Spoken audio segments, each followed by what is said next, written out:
your understanding about life, we can help you with everything.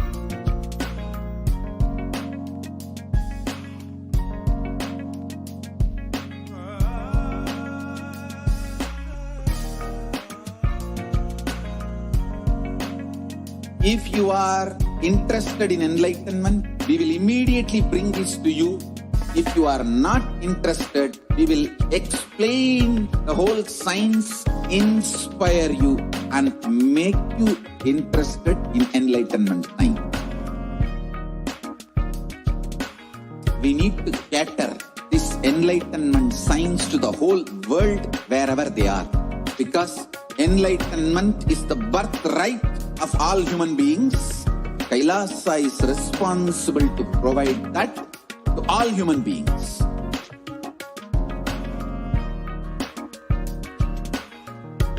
Kailasa is the totality of the knowledge I received from my gurus and practice manifested in my life, perfected by teaching millions of people from all cultures.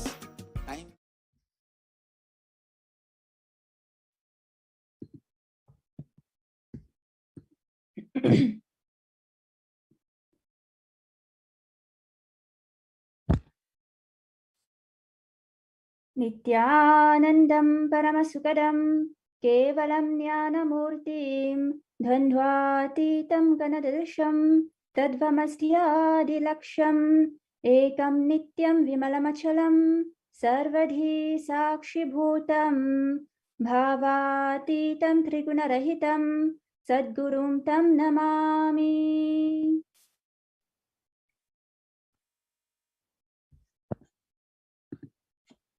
Nithyanandam.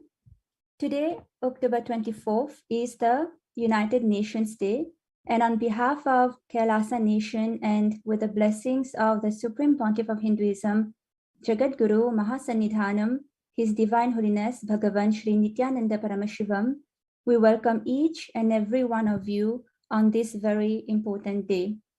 We have here delegates of the Sri Kailasa Nation, myself, Ma Vijayapriya Nithyananda, Ma Nitya Katitananda, Ma Nitya Swatantra Priyananda, and Ma Nitya Mahakatitananda.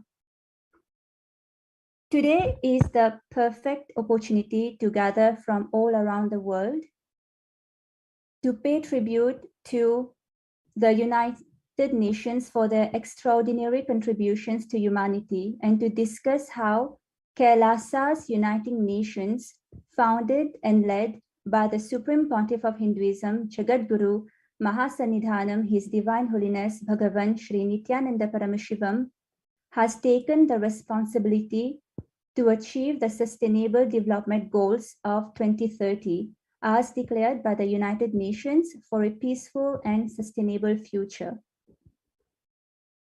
Who is the Supreme Pontiff of Hinduism? The Supreme Pontiff of Hinduism, Bhagavan Shri Nithyananda Paramashivam, was born on January 3rd, 1978, and he is the reviver of Kailasa, the ancient enlightened civilizational nation and the great cosmic borderless Hindu nation. The Supreme Pontiff of Hinduism is the 1008th incarnation of Paramashiva, as per Hinduism, recognized by his predecessors who are enlightened masters and adepts. The Supreme Pontiff of Hinduism has made the science of power manifestation, yoga, and temple-based universities available for all humanity. The sovereign order of Sri Kailasa, led by the Supreme Pontiff of Hinduism, and Nithyananda order of monks, nuns, and Hindu diaspora are working for global peace and to achieve superconscious humanity.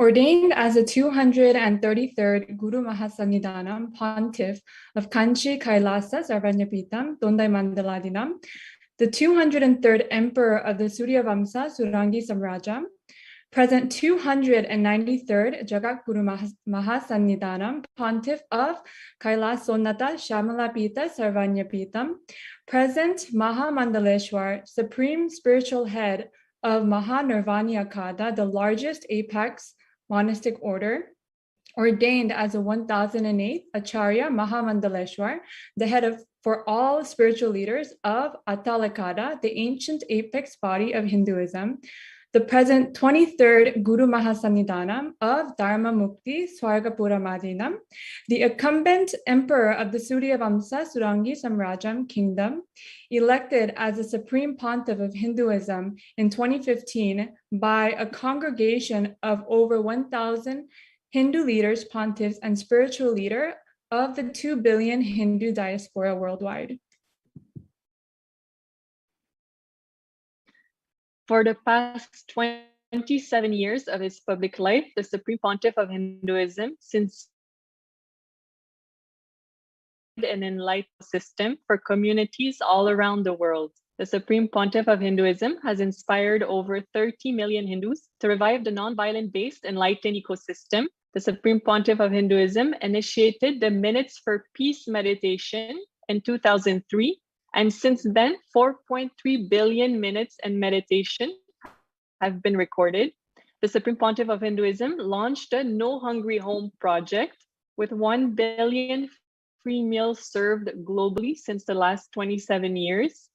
During the COVID-19 pandemic, the Supreme Pontiff of Hinduism opened his monasteries as a sanctuary for thousands of families, provided quarantine facilities with all amenities provided for free of cost. And the United Nations also published Kailasa's report on COVID-19 and multilateral university with 1.65 million enrollments, 2,700 courses with over 450 extended campuses in more than 150 countries, with more than 10,000 hours of spiritual discourses on ancient rare spiritual manuscripts. The Supreme Pontiff of Hinduism is also a strong advocate of vegetarianism, and he is a defender and upholder of women and LGBTQ+ rights. The Supreme Pontiff of Hinduism has built 11 temples in North America and 150 temples around the world, with 10,000 females served daily, over 250,000 programs conducted, including free daily yoga and meditation classes.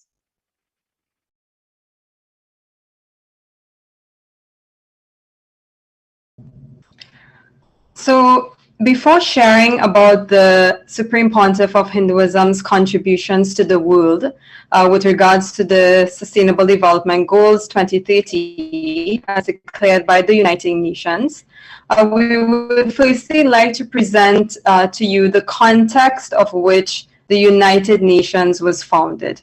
The United Nations, which now comprises of 193 member states, is an international organization which was founded in 1945 after the Second World War.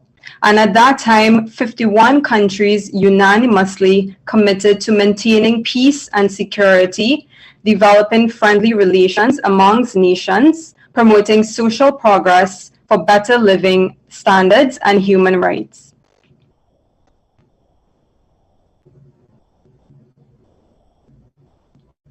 So when it comes to the UN Sustainable Development Goals, there are 17 of them.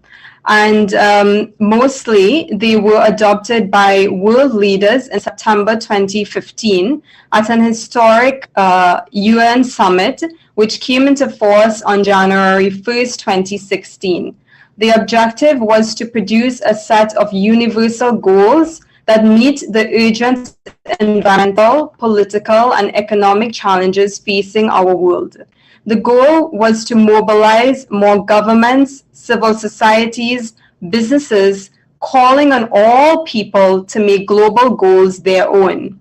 So as described by world leaders, the Sustainable Development Goals of 2030 are a guide, essentially a to-do list and a blueprint for success. They are an agenda to balance human prosperity with protecting the planet, and also shows a bold commitment to tackle some of the world's most pressing challenges facing today.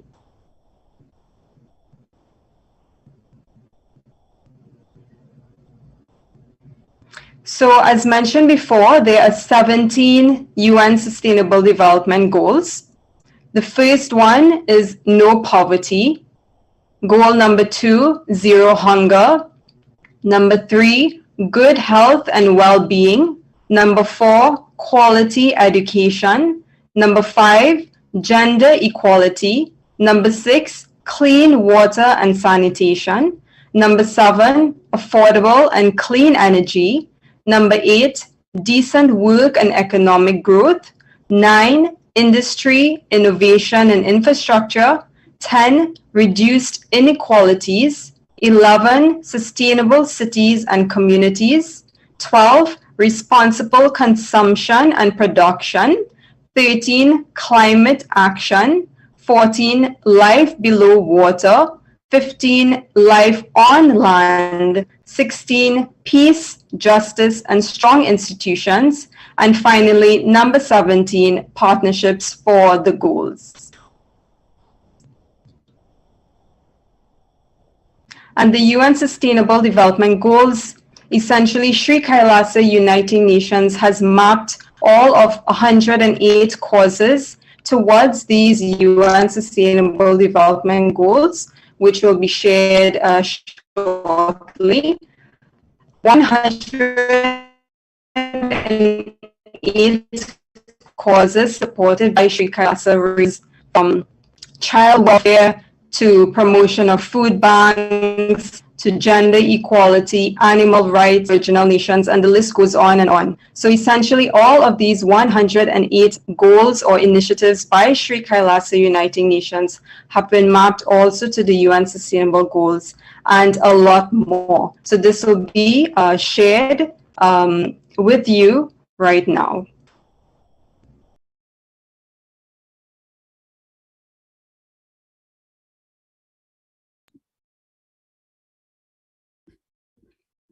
So similarly to the context which led to the creation of the United Nations, Sri Kailasa Uniting Nations was founded by the Supreme Pontiff of Hinduism as a survival need. Let us go back in history to understand how SKUN, Sri Kailasa Uniting Nation, is a necessity in today's world. Hinduism was a state religion in 56 nations across the continent, from Afghanistan, Pakistan, India, Nepal, Burma, Sri Lanka to Singapore, Malaysia, Cambodia, and Indonesia. In 200 states, 1,700 provinces, and 10,000 traditions. Centuries of the combined forces of foreign invasions, political upheaval, colonialism, and religious persecution systematically exterminated 98% of the world's oldest living civilization, the Hindu enlightenment ecosystem. Today, Hindu temples remain in Afghanistan, Cambodia, Pakistan, Bangladesh, and Sri Lanka, but the generational Hindus who lived and practiced this tradition and culture have been systematically and ethnically cleansed.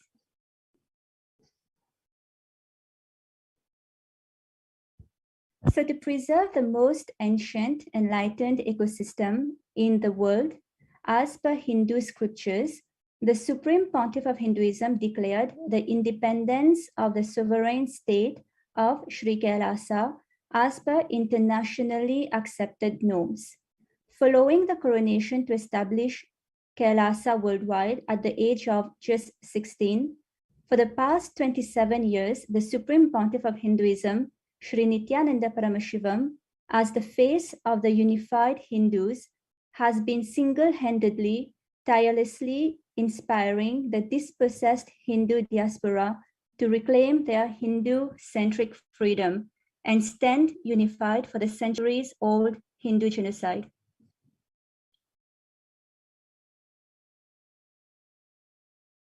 The Supreme Pontiff of Hinduism has declared, "I am the collective voice of all the persecuted Hindus. I will revive and rebuild a Hindu nation built on Vedagamic principles as a refuge for all practicing and aspiring Hindus, a safe haven for all persecuted Hindus.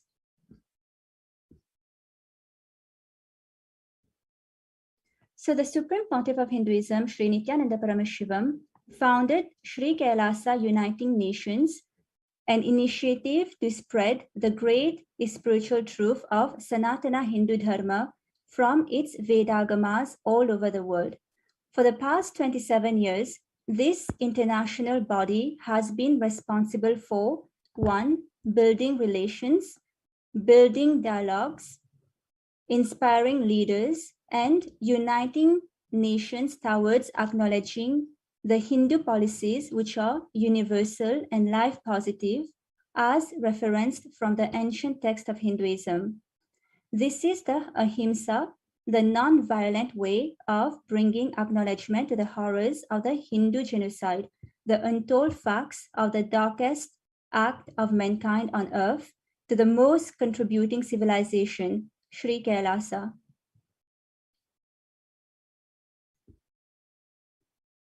Sri Kailasa Uniting Nation is working towards the revival of the 10,000 indigenous traditions and nations and has committed to fulfill 108 initiatives as mentioned before, including animal rights, human rights, children's rights, women's rights, and more.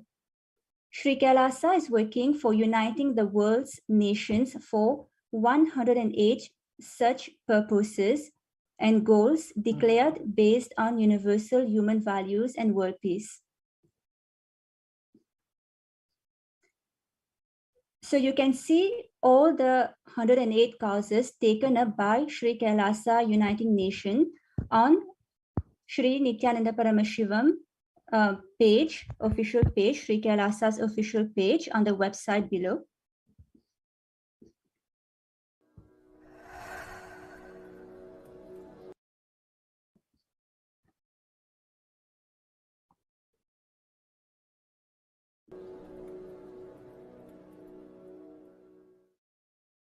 Kailasa is taking up the responsibility of uniting the nations for ancient heritage, uniting nations for ancient knowledge and scriptural storing, uniting nations for ancient sciences, uniting nations for animal rights, uniting nations for children and youth, uniting nations for enlightened beings and avatars, uniting nations for feminine empowerment and gender equality, uniting nations against lawfare, uniting nations against persecutions and genocides, uniting nations for global peace and religious harmony, uniting nations for mental health and development, uniting nations for monks and nuns,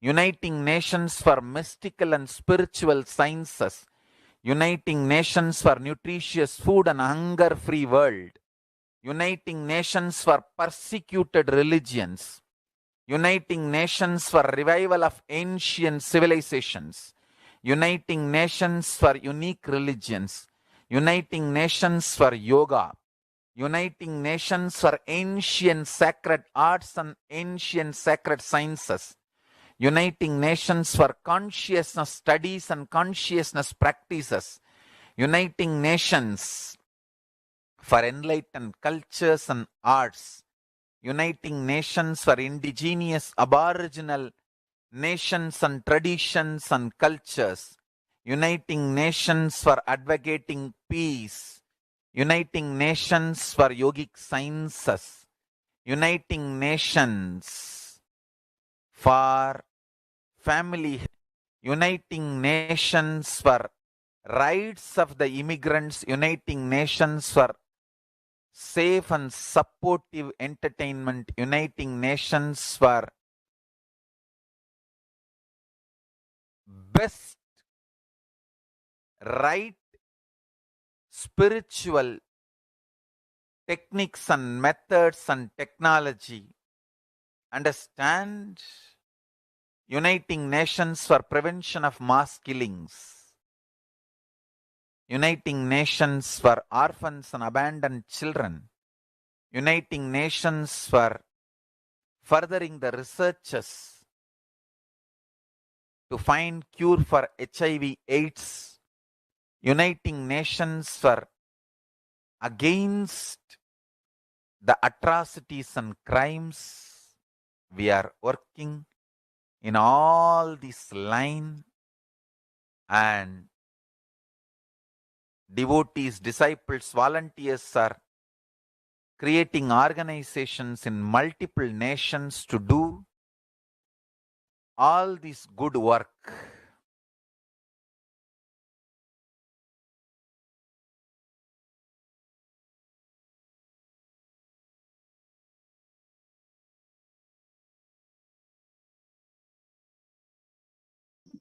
Now, the first Sri Kailasa United Nations cause we are presenting today is ending poverty, which relates to the United Nations Sustainable Developmental Goals, number 1, ending poverty. Poverty, as defined by World Vision, is not just about money, but also includes issues of access to services such as healthcare and education, marginalization, and exclusion. Since 1990, more than 1.2 billion people have risen out of extreme poverty. Now, 9.2 of the world survives on less than $1.90 a day, compared to nearly 36% in 1990. But the COVID-19 pandemic has jeopardized the future of the next generation as it threatens to reverse years of progress in the fight against global poverty and income inequalities.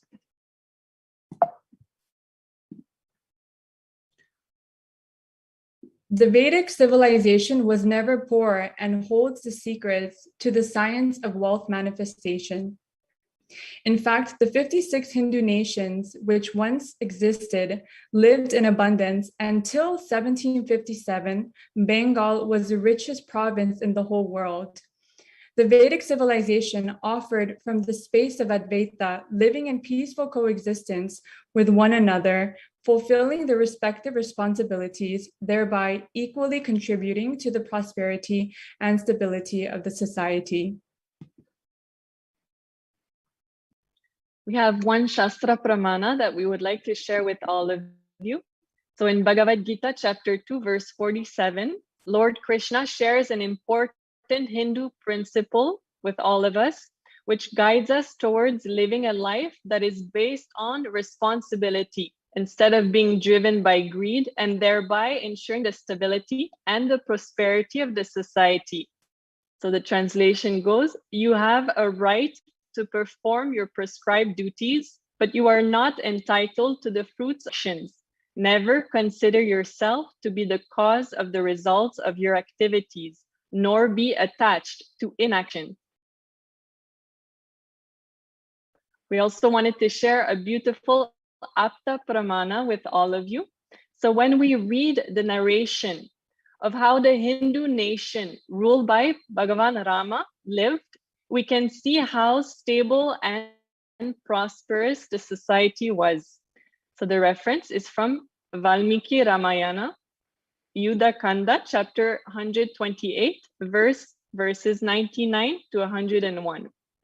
People survived for thousands of years with thousands of their progeny, all free of illness and grief. The trees there were bearing flowers and fruits regularly without any injury by pests and insects. The clouds were raining in time, and the wind was delightful to the touch. Every caste were performing their own duties, satisfied with their own work, and bereft of any greed. People were intent on virtue and lived without telling lies. All the people were endowed with excellent characteristics. All were engaged in virtue.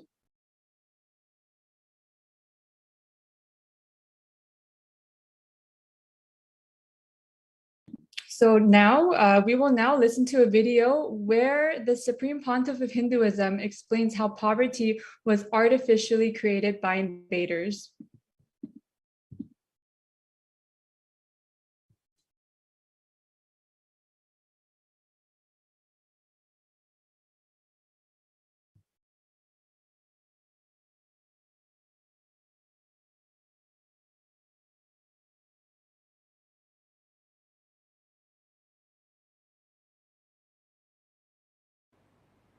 the Macaulay's education, which took away our clarity about Advaita.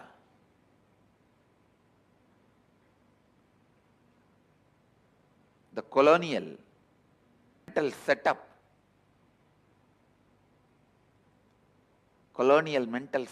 is our SDHD, self-doubt, hatred, denial. It is this colonial mental setup took away our Advaita from us, I tell you.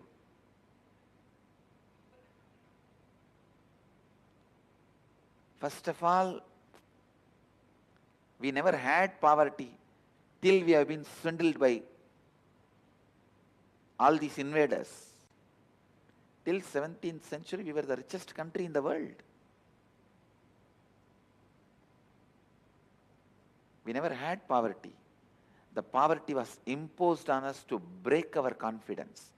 The artificial famines created by the British Empire, how they broke our backbone by creating artificial poverty. The Bengal famine was planned by British. Around 17 famines we had to go through, which was never part of our Vedic tradition. Only in the colonial periods, under the invaders, we went through 17 major famines where millions were killed. It is just to break our confidence on our Vedic tradition, on our lifestyle, on our thinking pattern. I tell you, that is the way they inserted SDHD, self-doubt, self-hatred, self-denial into us.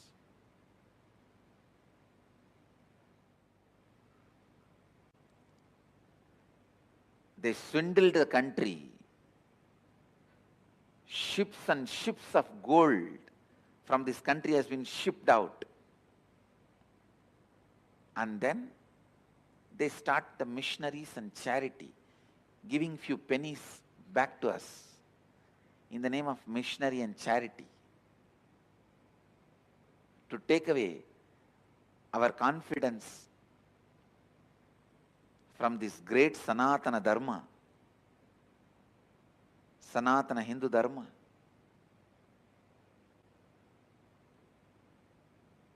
Many times people ask me, why do you wear this gold Rudraksha, gold throne? I want to tell you, it is not gold, it is gold painted. Second, I wanted to remind you guys the richness, the way the Vedic tradition lived, the richness we had in the Vedic tradition. Unfortunately, the good things, auspicious things are attributed to the Western colonial lifestyle. The other day I was browsing through some of the photographs of the recent museum inaugurated in the Rashtrapati Bhavan in India. I was feeling so sad. All the best things we are showcasing is from the colonial era. Only the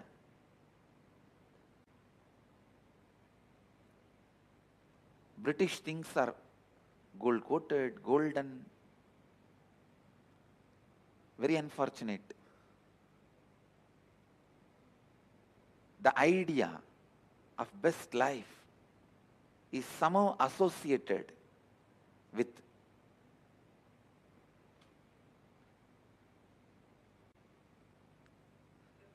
the people who ruled us, who made us slaves.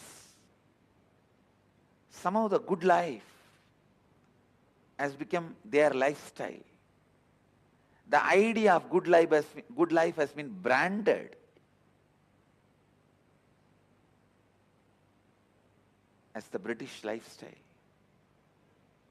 We forgot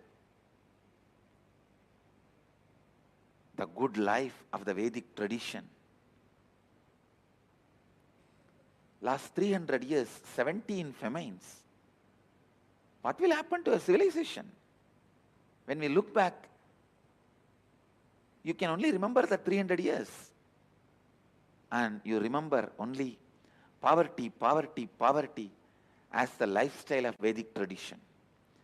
That is why the stupid word Hindu rate of growth has been developed.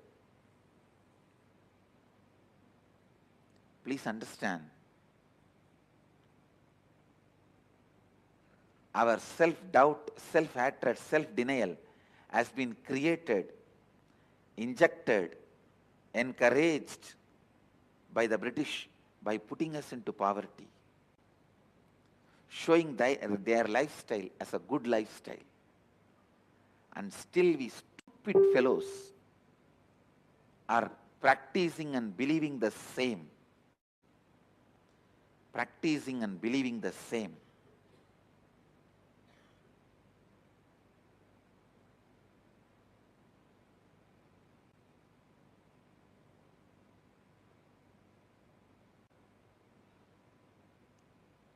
We should tell the world Vedic lifestyle, Vedic beliefs is good life.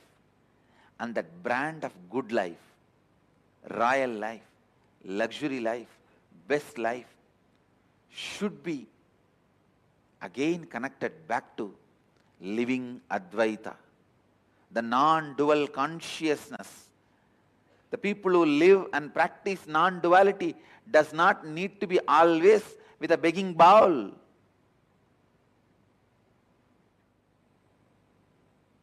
We picked up the begging bowl voluntarily because that is the only way we can relate with you. We will have the opportunity to come to your doors, not to receive but to give. Mahadeva picked up the begging bowl not to beg from you. He doesn't need to eat anything, or he can eat anything. He doesn't need to eat anything, or he can eat anything. He did not pick up the begging bowl to receive something from you, to come to your doorsteps so that you see his grace, the grace he carries, and may follow living Advaita.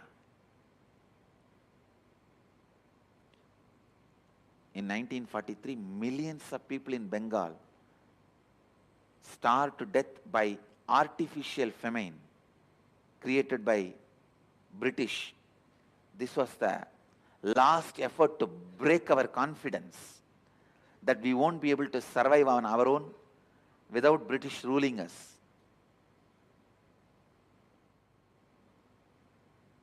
British government ordered the destruction of all boats and rice stocks in coastal Bengal.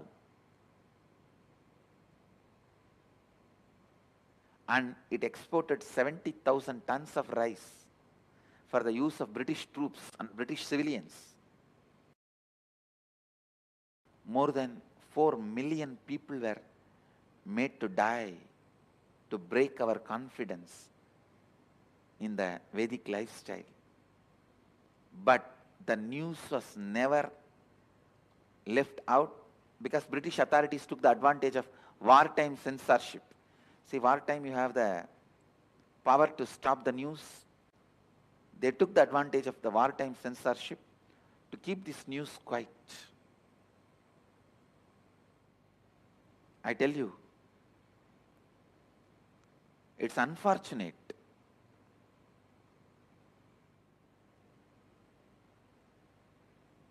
Even we started believing the reason for our poverty, our suffering, all the bad things is our lifestyle and our thinking style and the cognition given to us by the Advaitic tradition, which is completely wrong. Understand?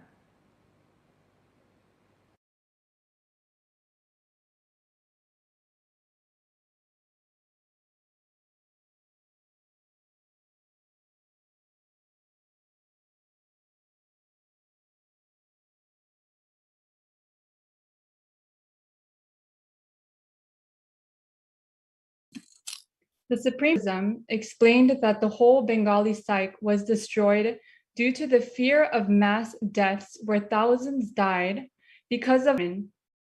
They lost their morale. They lost the morale of trusting life.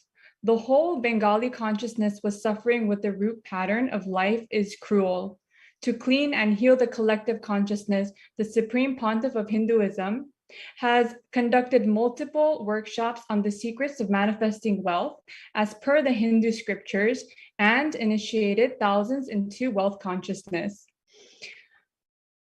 Another of the many initiatives launched by the Supreme Pontiff of Hinduism as a direct path towards poverty eradication, gender equality, self-empowerment, empowerment of tribal women, and inclusive economic growth by launching initiatives such as the Nithyananda Lakshmi Microfinance Scheme. This special venture launched by the Supreme Pontiff of Hinduism in 2009 continued since then, specifically supports rural and urban rural women. The Supreme Pontiff of Hinduism's religious organization is the first which entered into microfinance as early as 2009. The Supreme Pontiff of Hinduism has conducted multiple workshops on the secrets of manifesting wealth as per the Hindu initiated thousands into wealth consciousness.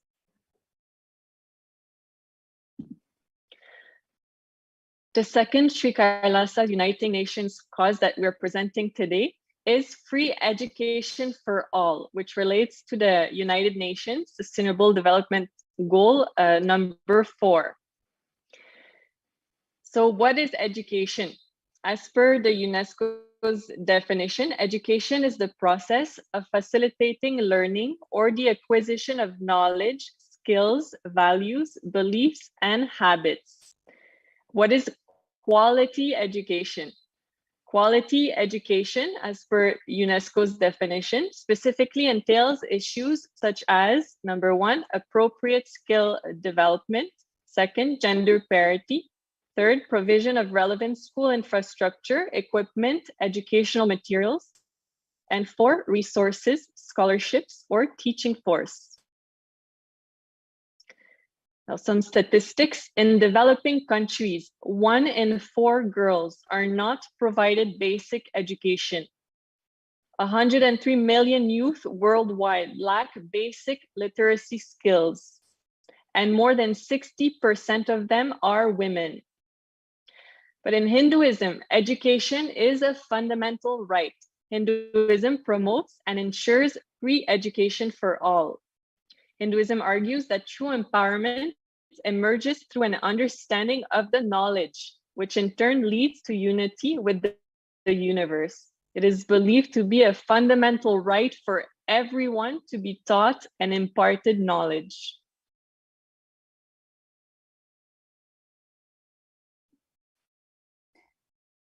In the Bhagavad Gita, chapter 13, Lord Krishna gives us the definition of knowledge in 5 verses. The verses say, next slide.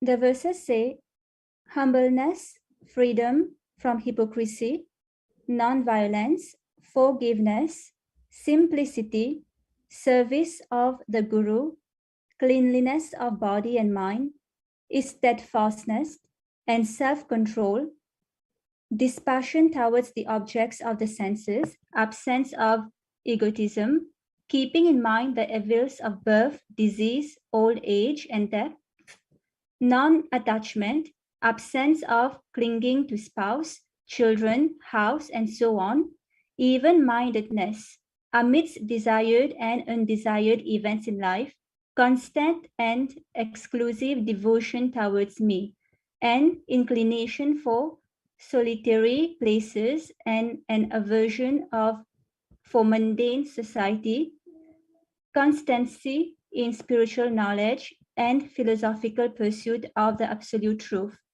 All these I declare to be knowledge, and what is contrary to it I call ignorance.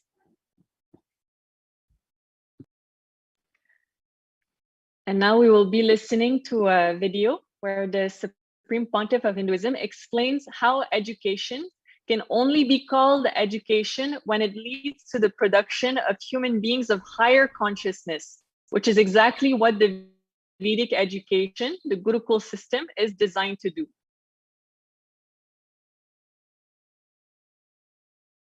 Only when the education is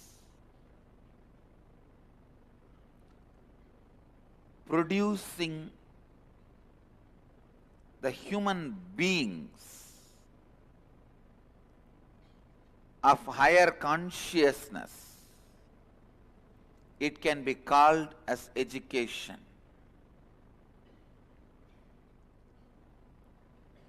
Not just some skills or talent. Set of skills and talent does not make you educated, as I said.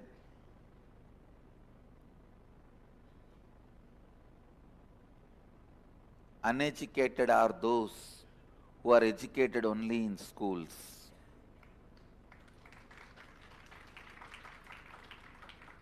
Uneducated are those who are educated only in schools. Please understand, in any civilization,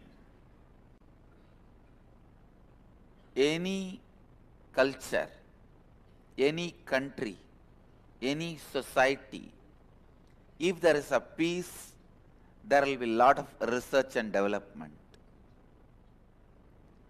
The Hindu civilization, 95% of the monuments we built are monuments for education.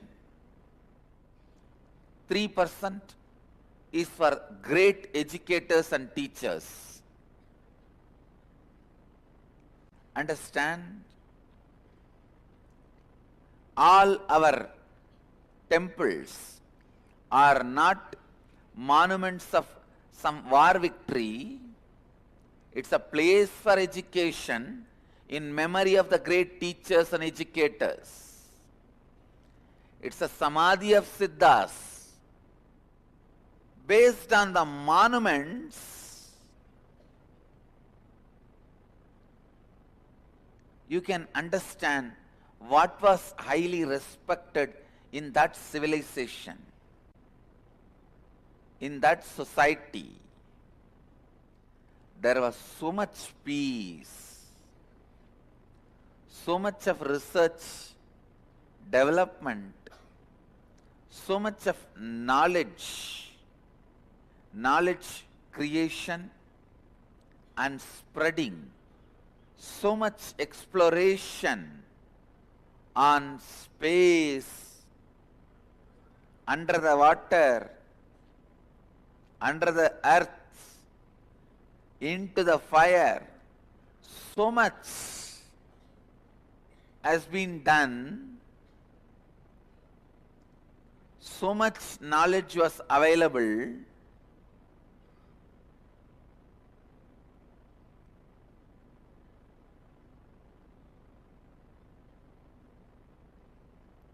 Even whatever is left out is unimaginable, unmatched.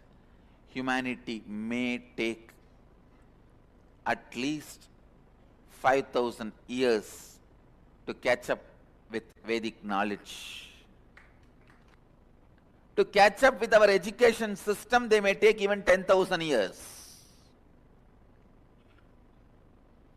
Understand, the statements I am making are not out of ego, arrogance, self-pride or anything. I am simply stating the fact, simple truth straight away as it is.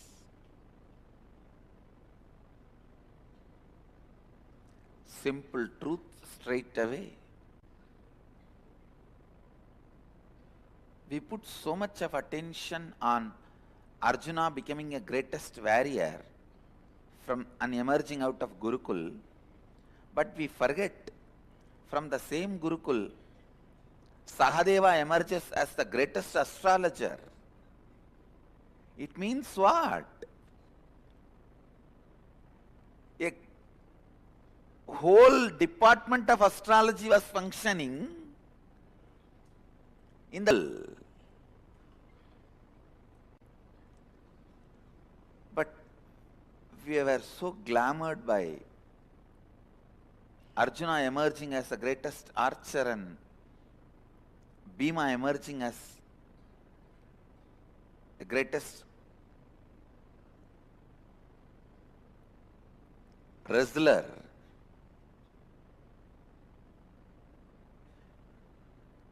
We forgot Sahadeva emerged as the greatest astrologer.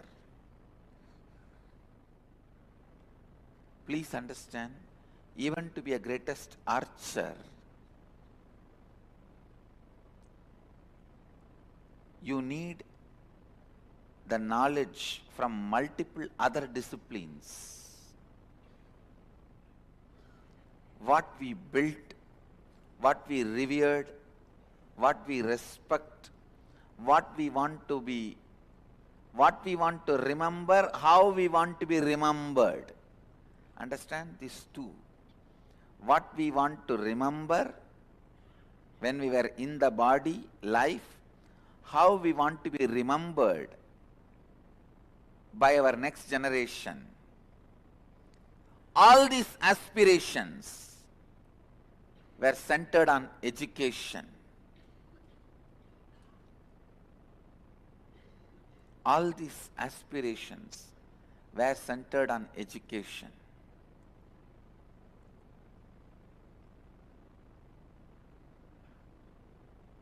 So much of knowledge on physical health, mental health, consciousness, powers of consciousness, so much was available. Our education system,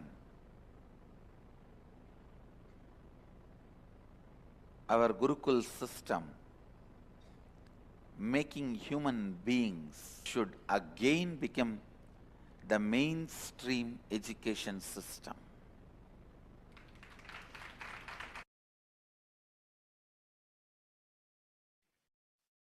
And to revive the glory of the ancient Vedic enlightened education system, the Supreme Pontiff of Hinduism founded the world's largest Hindu university, the Nithyananda Hindu University, with extended campuses in 150 countries, 270,000 plus enrollments, and 2,700 plus courses conducted.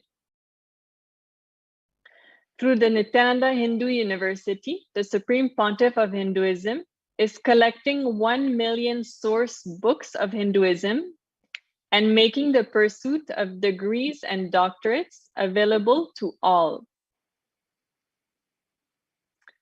The Supreme Pontiff of Hinduism also founded the Nithyananda Gurukul with 40 centers worldwide, providing free services for education and well-being of children.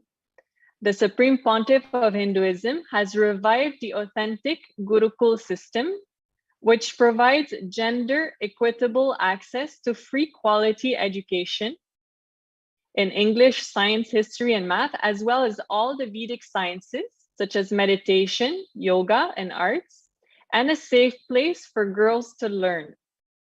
The Supreme Pontiff of Hinduism ensures that no child is excluded on the basis of gender, disability, poverty, ethnicity, and language.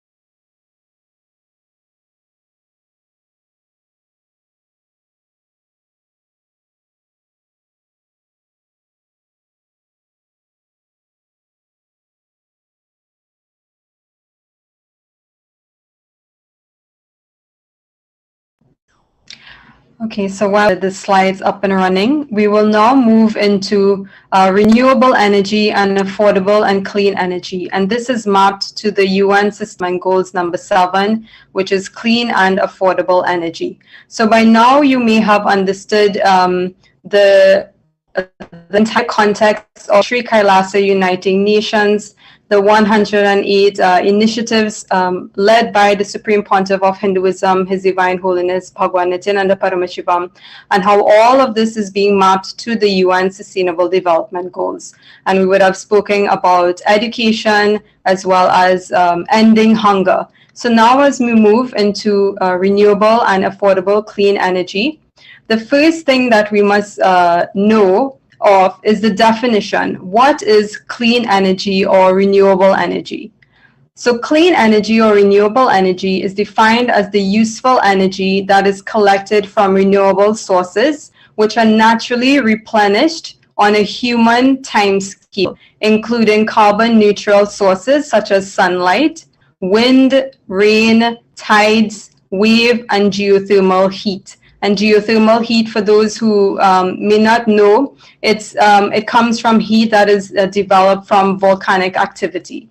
So according to the World Health Organization, air pollution kills an estimated 7 million people worldwide every single year.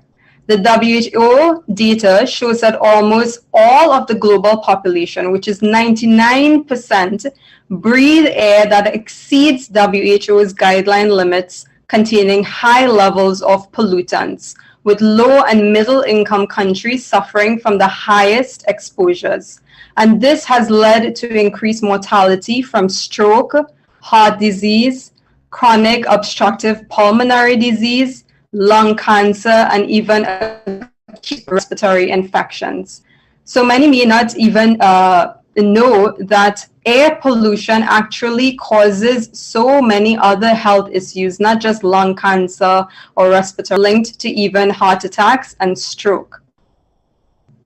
So moving along,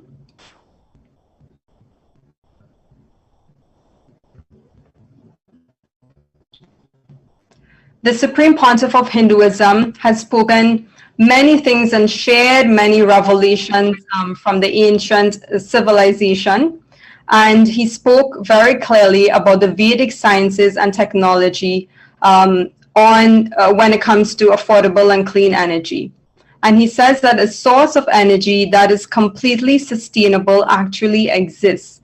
And it's a kind of technology that operates from the power of consciousness. So this is something that is not yet widely known to mankind. Actually, very recently, Swamiji mentioned that the 5th force of the universe is the power of consciousness. And only 4 main forces are really known to mankind. So he mentioned that the records of the Mahabharata actually revealed that a source of energy was commonly used in those times in the use of Astra Shastras and weapons, such as the Nagastra and the Brahmastra, which operated again from consciousness alone. So how was all of this possible? Well, we'll find out more. So during an interview with the Avatar, Swamiji, His Divine Holiness Bhagwan Nithyananda Paramashivam, the following question was asked to him regarding affordable and clean energy. And this is what he had to say. He said, "The present technology, which we can trace very clearly to the Industrial Revolution, and you know the technology you use, it actually destroys Earth. In Vedic technology, there was something like that, and I suppose that was much advanced than present technology. So are we going to do anything on this aspect?" So we will now move into the actual video where Swamiji spoke about this ancient way of creating energy and sustaining energy from the most sustainable source, which is consciousness itself.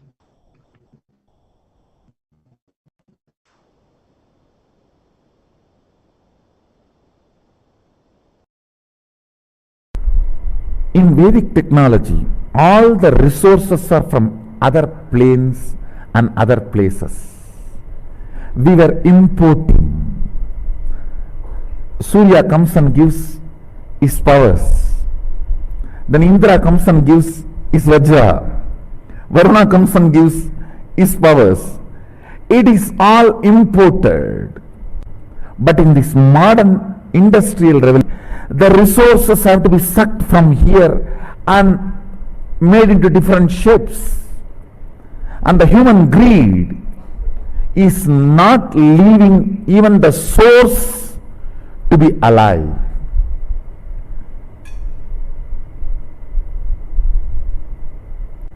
This is my responsibility. I will have to find alternative resources, fuel, energy, and bioenergy. For all these three, I have to find alternative resources which does not belong to this planet, which belongs to other plane, where the resources are endless. See, the other plane resources, one good thing is, such large population does not exist in other planes. That's one. Second, such large demand does not exist there. People ask me, why did you not reveal this whole science of power manifestation in 2003 or 2002? I should tell them, I am very clear, I am putting the whole answer on record. It is not that in 2003, 2004 I do not know this science, but it takes its own time to get downloaded, settle down and open up and reach out to the people. In 2003 itself we have video records, we have video satsangs where I am speaking about this power manifestation, where I am even explaining the procedures. They will be given a Shaktipat in third eye and then they will start reading blindfolded. I am speaking.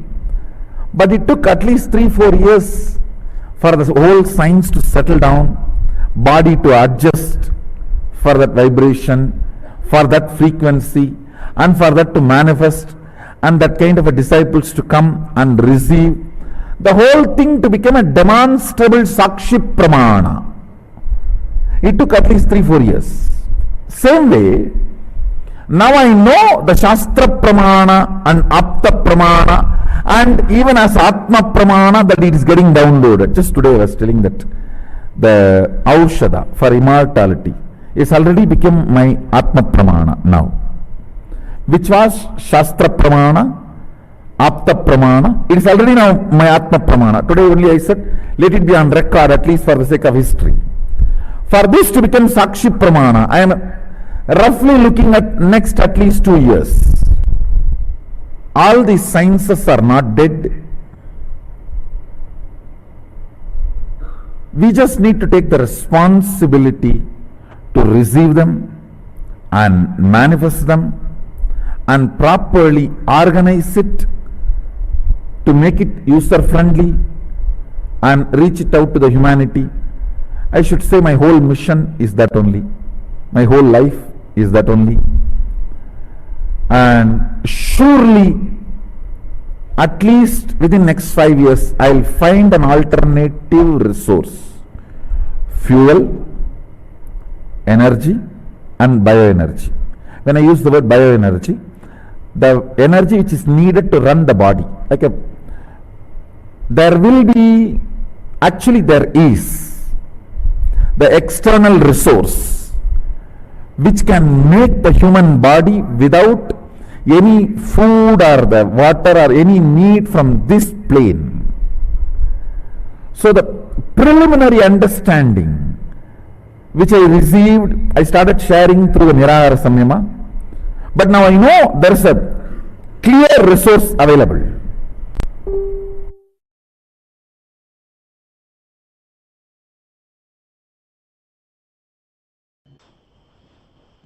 So before we move into the other segment, I would just like to share that all viewers, there's a lot of exciting things happening and offerings by Sri Kailasa Uniting Nations, especially the youth out there, those who love science or love anything that has to do with innovation.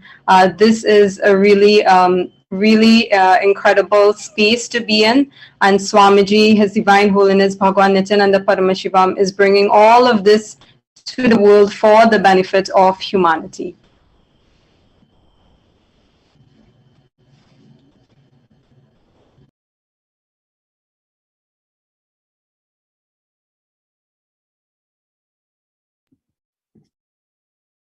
So the fourth Sri Kailasa Uniting Nations that we are going to present today is the SOSK's partnership, meaning the Sovereign Order of Sri Kailasa's partnerships. Over the past 27 years, the Supreme Pontiff of Hinduism has successfully formed an efficient network of religious peacekeepers made up of international humanitarian agencies, which are now active in over 100 countries. Specifically, the Supreme Pontiff of Hinduism has launched the 6 international Om mandates for the betterment of mankind. They include the saffron Om, the red Om, the white Om, the yellow Om, the green Om, and the blue Om. The green Om and the blue Om.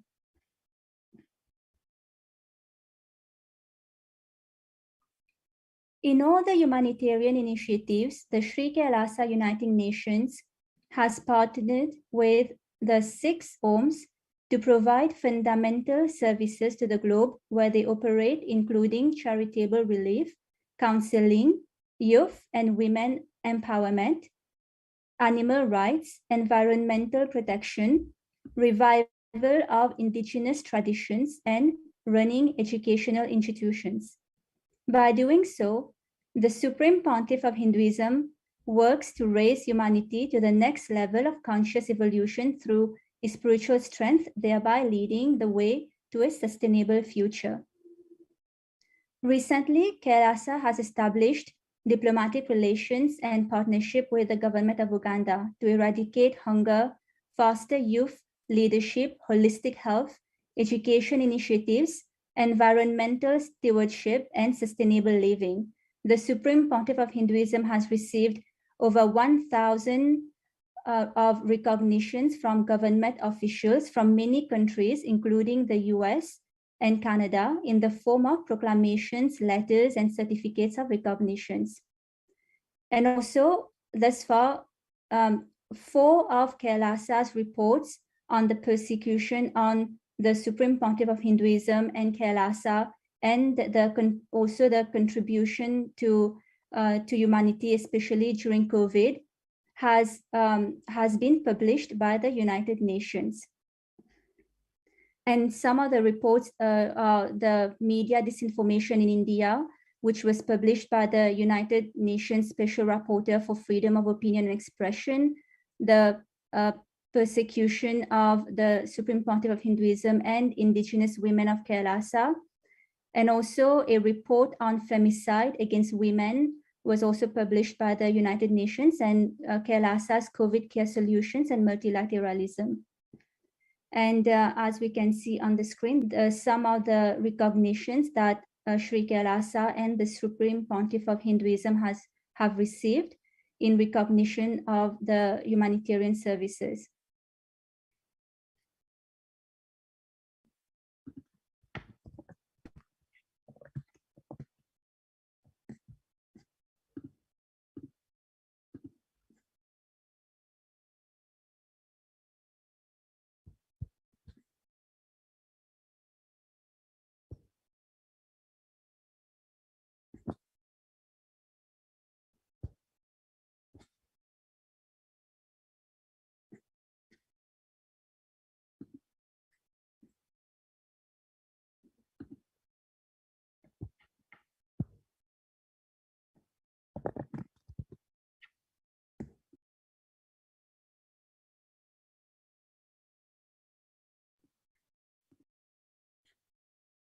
Yes.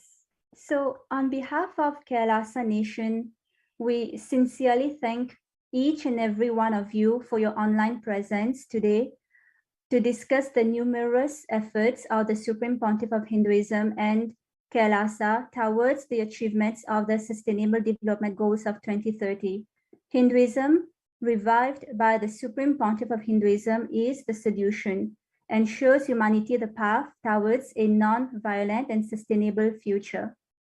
Stay tuned for future Kailasa live panel discussions, and we look forward to seeing you then.